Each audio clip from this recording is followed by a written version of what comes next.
Well, good evening. It's good to see everyone out tonight. I'm glad that you chose to come and join us tonight, and I hope you've had a good day so far and a good week so far. Tonight we're going to, Chris gave me the opportunity to speak to you guys tonight about our February month of our Joshua generation. And I'm going to touch base on the first 2 points, first week 1, week 2, and then Tyler's going to take over and do week 3 and week 4. Chris is going to pass out the sheet for those who don't have it readily available. If you have it on your phone and you don't need one, that's fine too. But we do this at the first of the month on a Wednesday night every month, and we review this month's topic, which hopefully you got the email Sunday and you've had a chance to look over it. And it's and of course Chris's lesson was about it this past Sunday about commitment and how important it is to commit and don't quit. That's our slogan for this month: commit and don't quit. I hope you're finding that this tool that we provide every month, that the church pushes out, that Chris sends out to us, I hope you're finding this tool to be very beneficial in your personal Bible study. I hope you're using it. This is a tool. And so it, along with the Bible, I'm hoping that you're finding some uplifting lessons inside of it. We've now done this for a little over a year. And I know that my family has found comfort and success in these stories, because we have used this as a tool for a foundation for our personal Bible study with our little ones and for ourselves, even Kelly and I. And so we've used this tool now for a little over a year, and we found it to be very beneficial. You know, before getting this last year, I struggled the most with just finding focus on what I wanted to study. You know, does that make sense? I may read my Bible, but I might not have direction in what I'm focusing on at that time. And so this does really good because it gives us a direct topic that we can hone in on and that we can focus in on and use to grow in our spiritual walk. So this month's about commitment. Commit and don't quit. Our first week is talking about the parable of the two sons. And you can turn over to Matthew chapter 21. We'll be reading it tonight. Matthew chapter 21, verses 28 through 32. You may have already been studying it this week because it come out Sunday, the letter.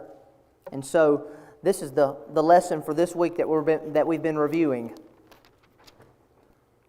Matthew chapter 21, verses 28 through 32. It's the parable of the two sons. Would someone like to read that if you're there? If you turn in your Bible? If not, I can read it.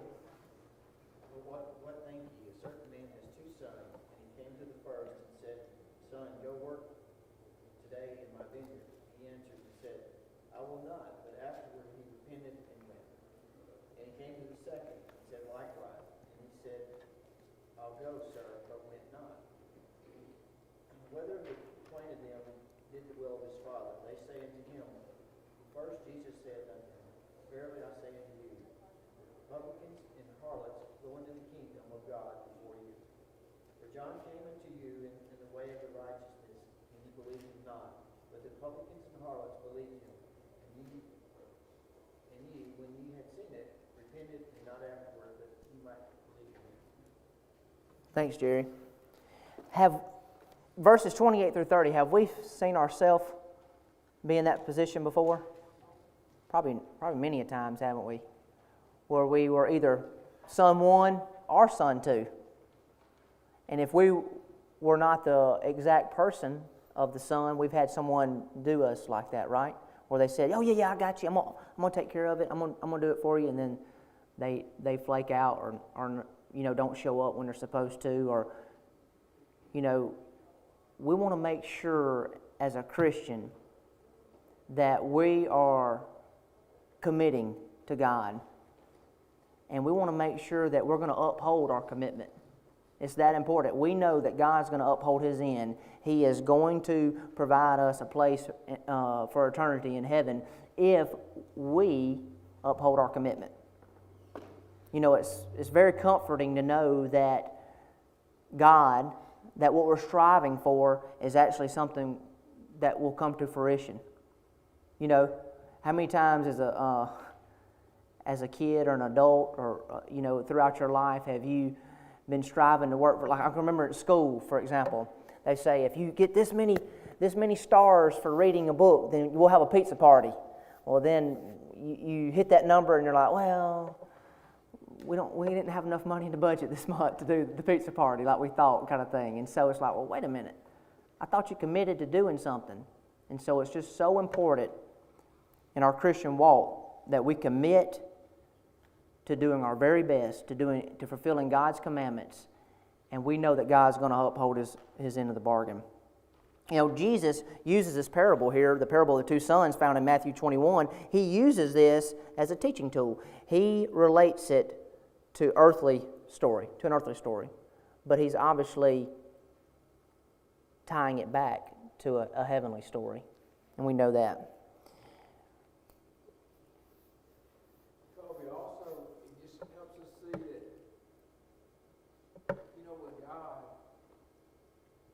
Saying the right thing, having good intentions, those are all fine. There's nothing wrong with having good intentions. We all have good intentions. But the reality is, if we don't follow through and actually do His will, No doubt. we're not going to please God. Exactly. And Tom just said it's easy to vocalize what we're going to do, to say, yeah, to have good intentions with what we say and what we think, but ultimately we have to put that into action and we have to fulfill that commitment. You know, it's just like you may think, well, I come to church every week and whatever, but I don't really do anything else. Well, that's saying that you're committed, but that's really not doing exactly what God expects us to do and what He commands us to do.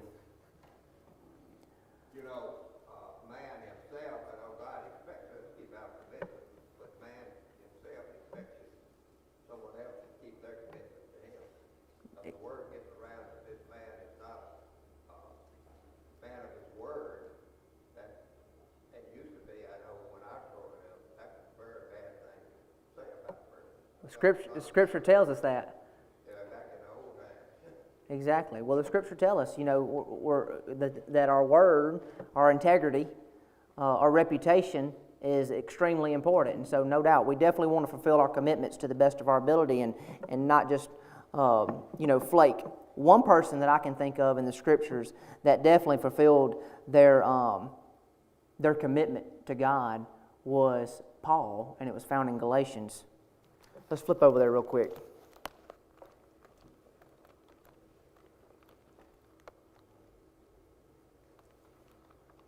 If someone will read chapter 6, verses 8 and 9. Our memory verse this week was found in chapter 6, verse 5, but I want us to read and look at Galatians 6, 8 and 9. For he sows to his flesh, of the flesh will of the flesh reap corruption. But he who sows to the Spirit will of the Spirit reap everlasting life. And let us not grow weary while doing good, for in due season we shall reap if we do not lose heart. Let me look right here. Okay, yeah, that wasn't the one I was looking for. I apologize. I'm sorry. You read the right verse, and that was one I have marked down, and it was a good verse, but the one I was wanting to reflect on is actually documented in 2 Timothy chapter 4, verses 6 and 7. I'm sorry. Thank you, Charles, for reading that verse.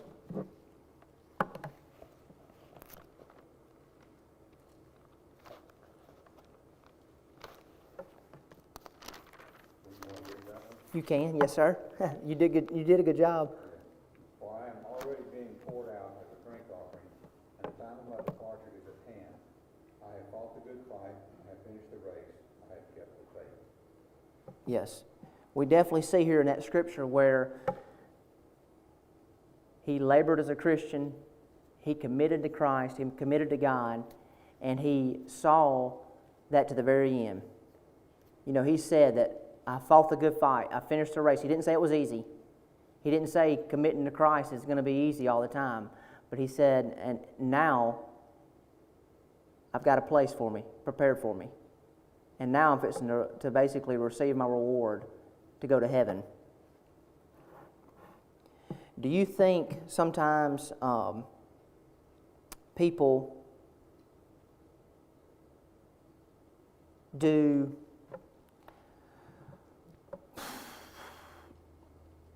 I guess like Tom already touched on son number 2, where they were truly wanting to commit. Their intentions were good, but they didn't fulfill that.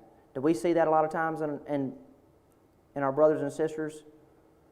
We can also use that as an opportunity to encourage, to check on them, to call them, to text them. Because if they said, hey, I'm going to do this, or I'm going to commit my life to Christ, their intentions may be well, but we just know that God, that focusing on Him and working for Him can be, sometimes we can grow weary. And we know that Satan is always out to distract us and to pull us away and tempt us in ways that he knows that we're weak. And so we want to make sure that we're always encouraging brothers and sisters, that we're reaching out to them, because just because they say, hey, I'm going to go to the vineyard today to work, and they don't show up, doesn't mean they're an evil person, right? Doesn't mean that son number 2 was a bad person, but he didn't fulfill his commitment. And so we want to make sure that we're always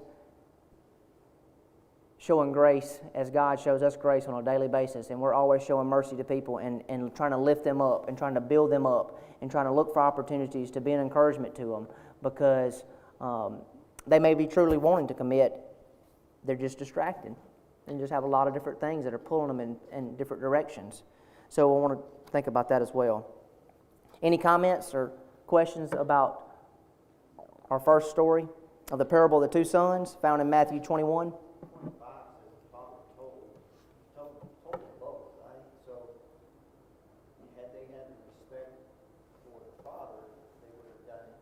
Even if they didn't want to, they would have done it out of respect for the position versus just being, like doing what they want. And that's probably what son number 1 did, wasn't it? First he's like, no, I'm not going to do that today. I'm not going to go do that. But then he ended up reflecting on it and was like, I better go do it. I better submit to the Father, because I know that's what is expected of me. And God expects us to submit to Him, even though we may or may not want to do what is being required or asked of us. Or even when you don't want to. No doubt. Exactly. Because this old boy right here, there's so many days, if we're honest with ourselves, we think, you know what, I just, my heart ain't in it today, but I'm going to have to finish strong either way. Yep. You sit down and you kind of get this thing that says afterwards he repented, so that means that he studied on it. It's not like He reflected on it, didn't he? Yeah. Mm-hmm. So, Yep. Finish strong. No doubt. All right, let's move on to week number 2. Joseph makes a commitment. We're all pretty familiar with this story, if not all of us. This is a story where Joseph's father, Jacob, passes away, and it's found in Genesis chapter 50. If you go back one verse prior, Genesis chapter 49, you'll see actually at the end of that chapter where he tells them that, guys, if my request before I leave this earth is, would you bury me in this place? And so Joseph says, I got you, Father. I'm going to fulfill the commitment that I told you I was going to do. And so he actually does that. And we can find that. I'm not going to read that chapter tonight because it's a little lengthy, 20-something verses or so. But we know the story about that. Joseph was the guy, for those of you who may not, he was the individual that was sold into slavery, that then worked his way up to number 2 in command of, was it Potiphar's household? And then ended up getting thrown into jail. And from there was able to read a dream for Pharaoh and worked his way up to number 2 in command of all of Egypt. And so he had a lot of power and a lot of different obligations. You think he was just sitting at home saying, "Man, I don't really have anything to do today. What's my dad want me to do? Well, he wants me to travel and take off of work and go who knows how far and travel over here and bury him." No, he was probably extremely busy with work. He was extremely busy with his obligations and his requirements and what was expected of him. But he knew what his father requested. He committed to doing it. And he went to Pharaoh and said, "Hey, I need some time. I need some time to travel and do this for my dad. This is what he requested of me." And ultimately Pharaoh said, "That's fine." And so he did that. And he fulfilled his commitment. No, go ahead. You fine? It's really, to me, interesting too, because Joseph, when he was getting ready to die, he told his family, "You're going to be here a long time, but God's going to deliver you out of here." He says, when you go back, take my bones. So 400 years later, they told him all the way back with him, Yep. That is a cool part of that story. Embalmed. Huh? Embalmed, yep. Yeah, you find that in the lesson there in Genesis 50. Just echoing off what you said earlier about Joseph being super busy and stuff like that, he just had all the time in the world. Like, he didn't have all the time in the world just to go back to Canaan. There's probably, a lot of times we'll say about committing to things, just thinking, well, I don't have time, I'm busy, stuff like that. Most of the time, the people that have the most time usually, don't make the commitments. The people that are busiest can make the commitments and they'll stick to them because they have organization, they're able to do those things. So, the more organized you are, sometimes the better we can stick to those commitments. It's definitely an asset, isn't it? I mean, you probably learned that going through school and everything else. Being organized is definitely an asset. Not everyone has that strength, but we all have the same amount of time in a day. And I would probably say that that's the number one excuse for any Christian, and this is just my personal opinion, is saying that I just don't have time. And look, I get it. There are times throughout your life or a moment in time where you can't do it, and that's okay. I mean, there are certain things that you don't have to say yes to on every occasion or do whatever, whether it's a service project or helping this or that. That's okay. But, I mean, it's all about the lesson, denying ourselves and taking up our cross, which Tom taught this past Sunday. It's all about denying ourselves. If we focus on not worrying about what Colby wants and how Colby wants to get what he needs or what he thinks he needs, and I start thinking about ways that I can serve and help and do, then it all starts to fall into place a lot better for me. And, just fulfilling that commitment, just like Brother Ken said, it helps build trust in you. People believe in you when you say you're going to do something. I believe in God when He says He's going to take us to heaven if we're found faithful. And so we definitely want to be like that. We want people to be able to trust us and know if we commit that we're going to fulfill it. So that's our two topics for the first half of the month. Week 1, week 2. I think about this is that sometimes your commitment is not to the person's cause, but to the person, right? So I'll give you an example. We helped Sister Kim move last night. I've never met a soul on the face of this earth that said, "I love helping somebody move." I mean, if you have, then they probably need to get their head examined, because when I've never met anybody that said, I love toting them big old couches and sweating and being dirty. That's right. Nobody does that, but you're committed to the person. Yes. And so you're not committed to, so that makes you committed to what you're doing for them. That's right. So Joseph's daddy Jacob just wanted to go back to the place that, really the only place that Abraham owned in Canaan was that little spot that, say, the field of Machpelah that he bought to bury Sarah in. And that was the only spot that he never even got his inheritance, really, that God gave him. But Jacob said, "I just want to go home and be with my family." And so, you're committed to that person. You may not necessarily, see the value in what you're doing, but you're committed to helping that person. So that really, if you can keep that in focus, then it helps you get over the hump of mosquitoes biting you and, all the other things. Well, it helps the body, doesn't it? It does. It helps because we're all collectively one body, and so it just helps the body. That's the first 2 weeks. Thank you for your comments. I appreciate it very much. I just really encourage you guys to please take the time to use this as a tool on a weekly basis. It's so convenient. It's laid out for you. It's got bullet points. It's got Bible verses attached to it. I just really encourage you to use it. I think if you ever started, you would find value in it. So now I'm going to turn it over to Tyler. He's going to touch base on the week 3, week 4, and then we may even get to review with the Kahoot game at the end. Thank you.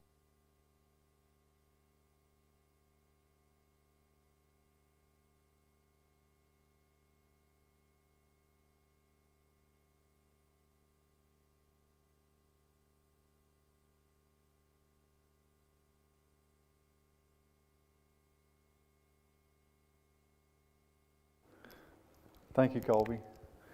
Is that too loud? Is that good? Is that too high? Okay.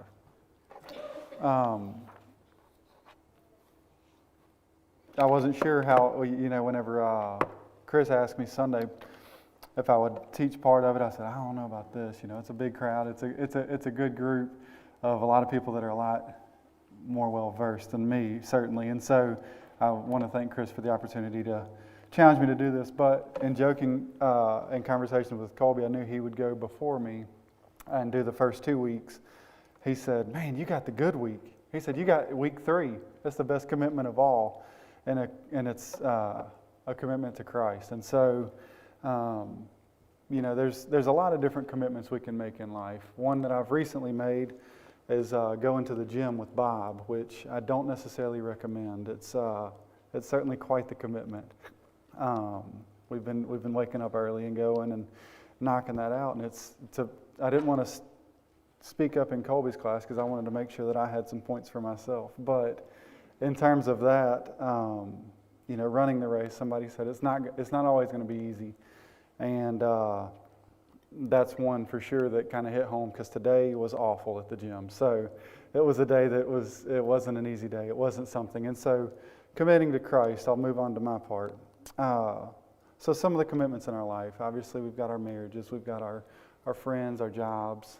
High school students commit to colleges all the time to play sports. But the greatest commitment, and I couldn't think of, I guess, an answer to my question until Colby gave a very good point of I guess the greatest commitment is to Christ. But a point that I couldn't think of was, what other commitment do we have that gives you a guaranteed finale, a guaranteed prize at the end?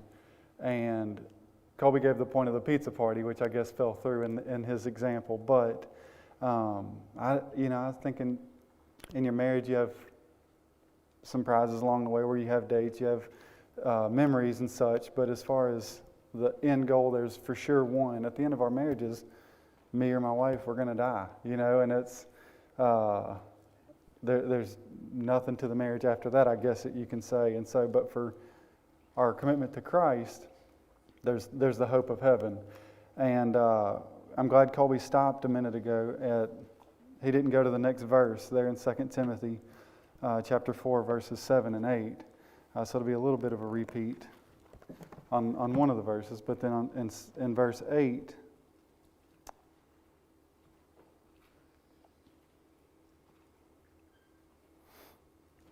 so verse 7 says, I have fought the good fight, I have finished the race, I have kept the faith.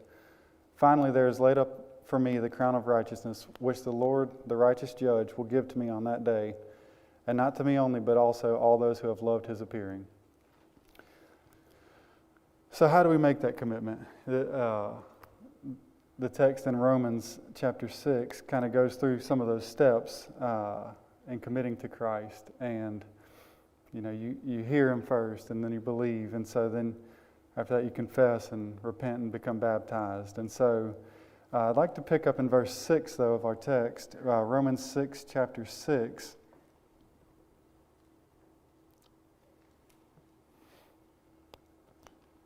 And verse 6, verses, I guess, starting at 6. Well, I guess I can back it up just for the sake of it not starting at the middle of a sentence. Chapter 6, verse 5. For if we have been united together in the likeness of his death, certainly we also shall be in the likeness of his resurrection. Knowing this, that our old man was crucified with him, that the body of sin might be done away with, that we should no longer be slaves of sin. That was kind of an interesting concept of being, I'm sorry, I'm jumping ahead of my notes. I guess I can jump to that point and then I'll circle back. There was an interesting point in verse 16. Do you not know that to whom you present yourselves slaves to obey, you are that one slave whom you obey, whether of sin leading to death or of obedience leading to righteousness? The caption above that verse on my app says, slaves to righteousness, which is kind of an interesting concept in that I guess it's not a slave in that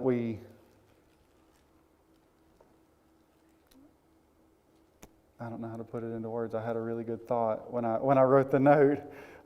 It's an interesting thought of being a slave to something that's good, where you see a lot of times a slave to something that's bad, a ruler of somebody that is commanding something of you. Whereas if you're a slave to righteousness, that only leads you to the prize at the end, that is living with God in heaven.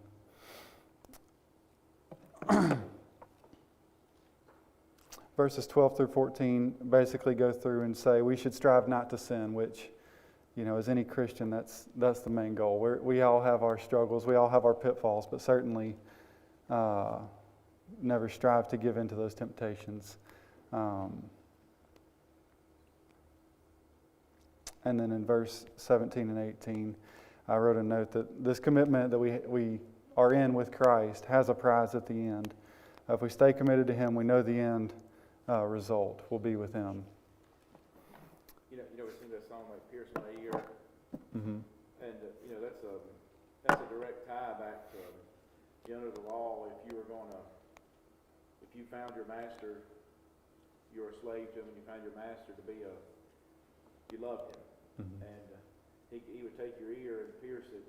Take some knots, take an awl, and use it on your porch post, and to mark him, earmark.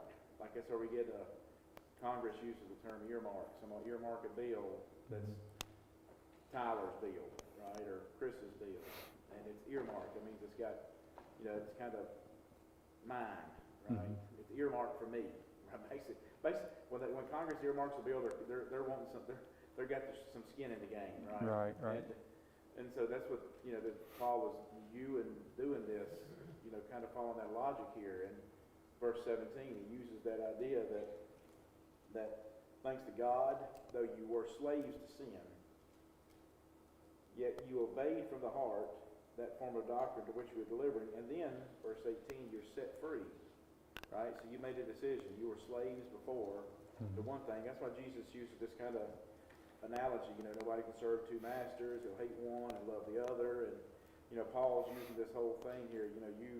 Your commitment now, you're dead, right? That's why it starts out with verse 1. Shall we continue to sin, that grace may abound? God forbid.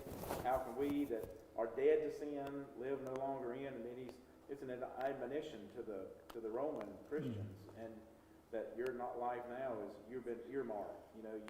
You obeyed from the heart. It wasn't you weren't compelled. Right. When you obey from the heart, there's an understanding that goes along with it. That's right. Thank you, Chris. We got to remember also that God reached out to us first. He made a commitment to us.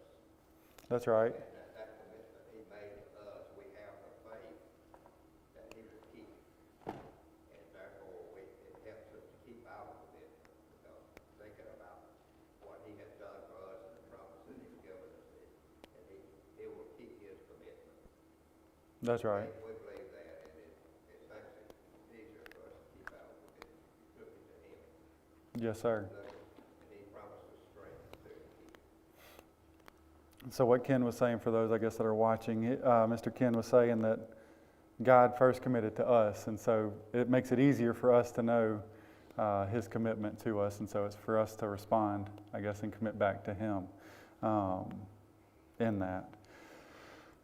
So I'll move on to week 4 after that, if there are no comments further on committing to Christ and our lives to Him. Week 4, our text was in Deuteronomy 27, verses 1 through 26, and it's a commitment to the law. This is when they were coming off the Mount Ebal, I think it was, Ebal. Let me get there. And basically what happened throughout the story, Moses comes and sees, he commands everybody to not, or to keep all the commandments of the Lord. I just had to bring...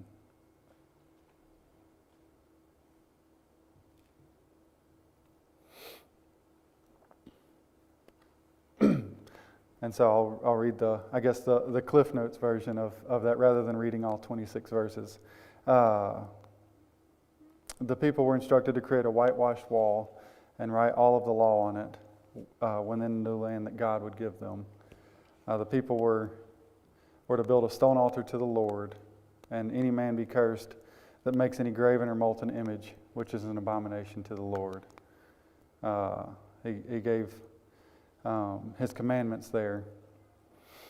And cursed be anyone who smites his neighbor secretly. The people were told to keep all of the law of God, which the law from then and the law from now certainly is different. We're under our commitment to Christ and our law that was set in stone when Jesus resurrected, or when He died and was resurrected. Today we are still to make that commitment to Christ. A testament or will is or covenant is all the same thing, all just different words for the same meaning. Someone has to die. I think it was, I'm not sure where I heard it. Best explained, or it was kind of a trick question where someone said, "Hey, I have one will. I go and get the second will made. So which will is in effect?" And you think the second one, well, it's actually no will because I haven't died yet. And so once Jesus died, His will or His testament was set in place. The law of the Old Testament was given to Moses that had the 10 Commandments. And while Christ was living, he was under that. But now we are to live under His law that is found in the New Testament. That law and commitment is what gives us the hope and promise of a home with God in heaven, which kind of reverts me back to 2 Timothy 4, 7, and 8. You know, if we run the race and we stay the course, that we'll have our prize with Him, as long as we stay committed. Today when I was at the gym, I was with we skipped me and Bob normally go at the 5 a.m., but we went to the 8 a.m. He texted me kind of late last night, and I said, yeah, I was thinking about scooting to the 8 a.m. as well. And so that's normally, I guess, when Courtney goes. And so it was me, him, and Courtney. We're all sitting there doing the same workout, and it's miserable. I remember saying, this is awful, several times. And if I didn't have them with me, if it was just me working out at home, it'd been very easy, and I probably, if I'm speaking honestly, would have quit my commitment to that workout. It was a tough one. And so having them, that was a point that I just kind of thought of while in the labor of working out today, that you have your friends there to help you stay committed, that they're helping you with your commitment to, in that moment, a workout, but in life, keeping our commitment to Christ and to God strong and firm and all of that. So, cool. I mean, that's very point right there. It shows you how teamwork and other people can help hold you accountable for your workout example.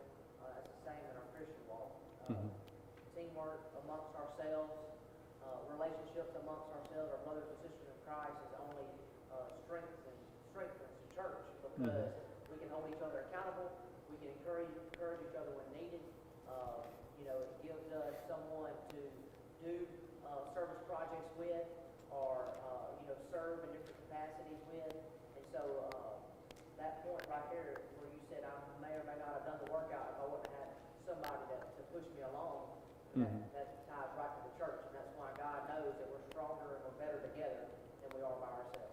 That's right. And Jerry made a point in your lesson a moment ago about finishing strong, and it was me and Bob finished a little bit ahead of Courtney, and I was worn out. Now I kind of left her to hanging out to dry a little bit, but Bob went and finished the run part of it with her, and so he helped her finish strong. And as you're running along, people, you're helping each other in that, saying finish strong, just keep going. And so that's very similar to how the Christian walk is. It's important to have good relationships with your brothers and sisters in Christ.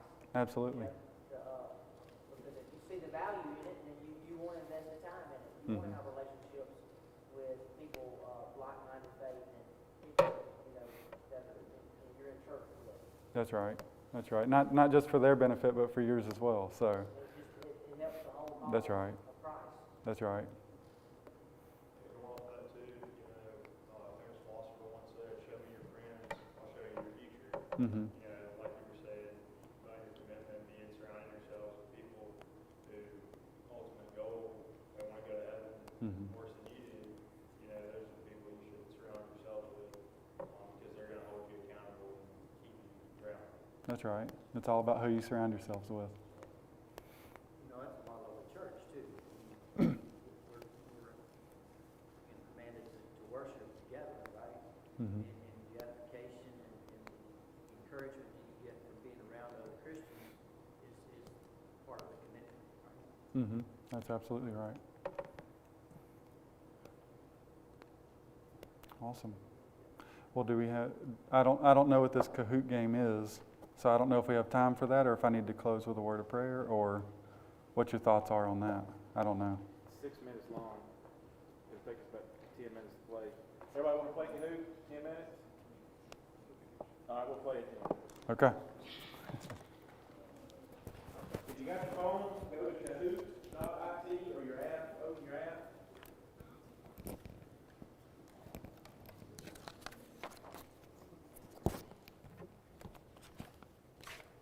Punch in this code right here. Yeah, go to Kahoot.it. Punch in this code, give yourself a screen name, keep it clean. Wait, Chris, I don't know how to turn it off. It's a little bit above my pay grade. That's all right.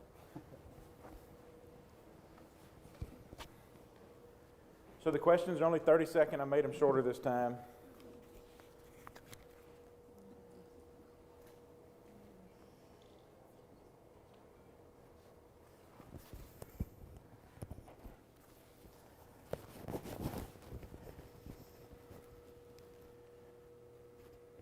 Hey, this isn't a team game.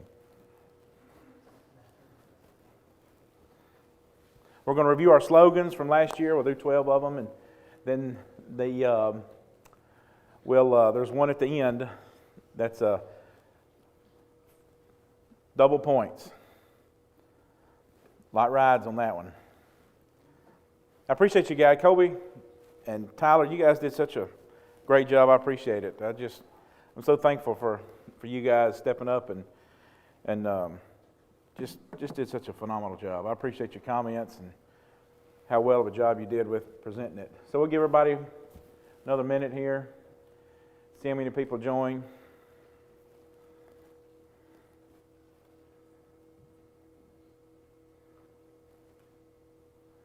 Not Chris. Somebody's always got to be funny, don't they?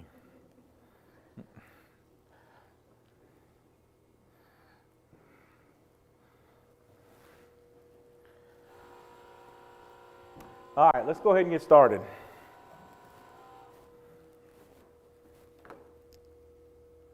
Randy, there we go.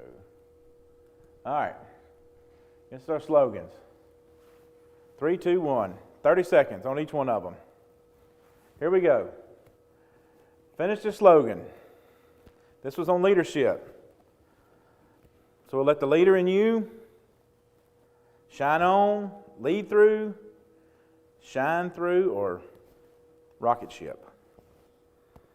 Which one was it? Whichever one you think it is on your phone, just tap the icon, the color. If you downloaded the app, I think it'll come up as the icon and the color, if I remember correctly. I forgot.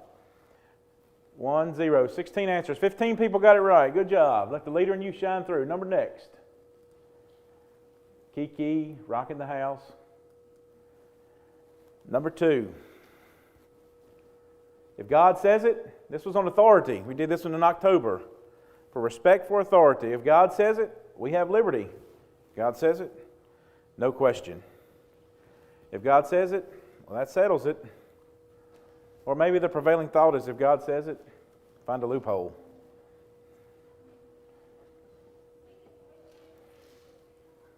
I bet you can figure out which one it's not pretty quick. All right, let's see the leaderboard.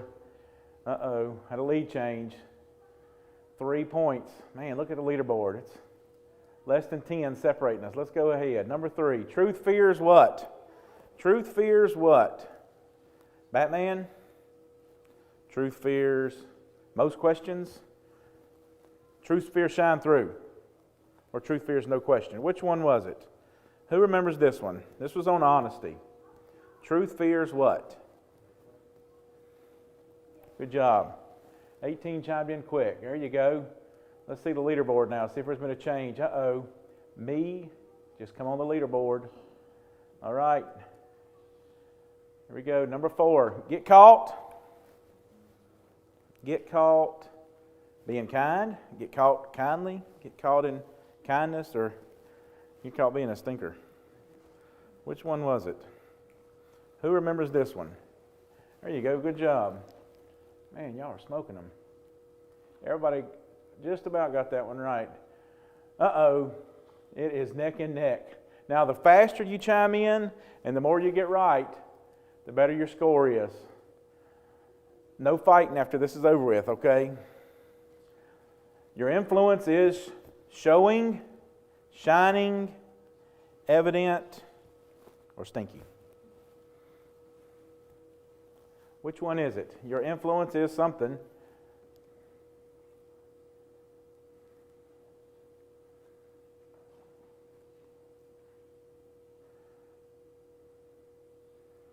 If you get trigger happy, you can make a mistake real quick. Miss one is late in the game, it's going to be tough.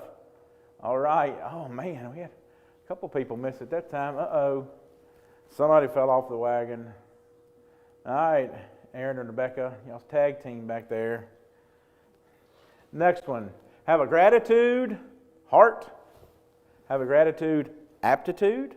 Have a gratitude attitude. Or have a gratitude altitude. Which one is it?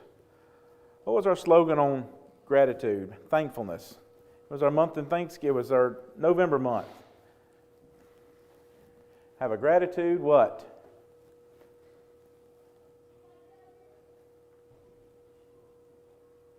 $18 people smoked it. All right, let's look at the leaderboard. Uh-oh. Foxy's coming on strong, Brother Leroy. Aaron and Rebecca. Kiki pulling ahead with 75 points. Wow. Obey.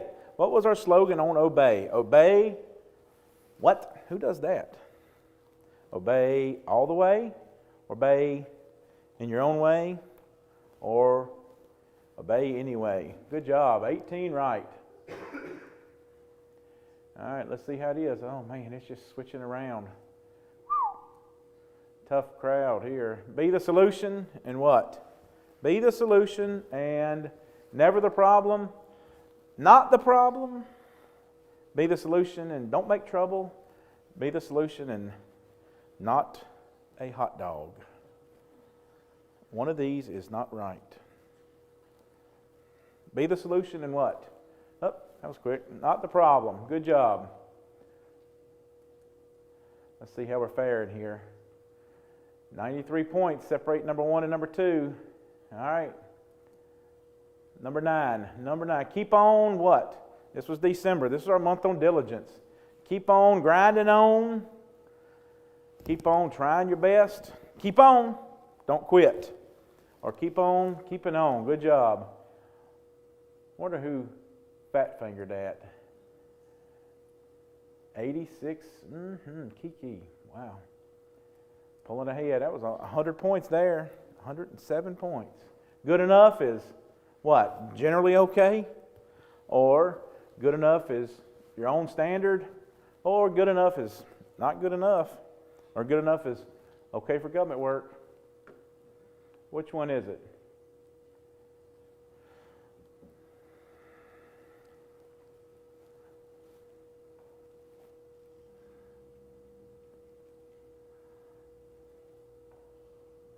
Good enough is 17 right. Not good enough. That's right. Higher standard. 8 players just hit answer streak 5. Good job, guys. Number 11. Happiness is contagious. What? Get some. Happiness is contagious. Watch out. Happiness is contagious. Catch it. Or happiness is contagious. So smile. Which one is it? Happiness is contagious. Catch it.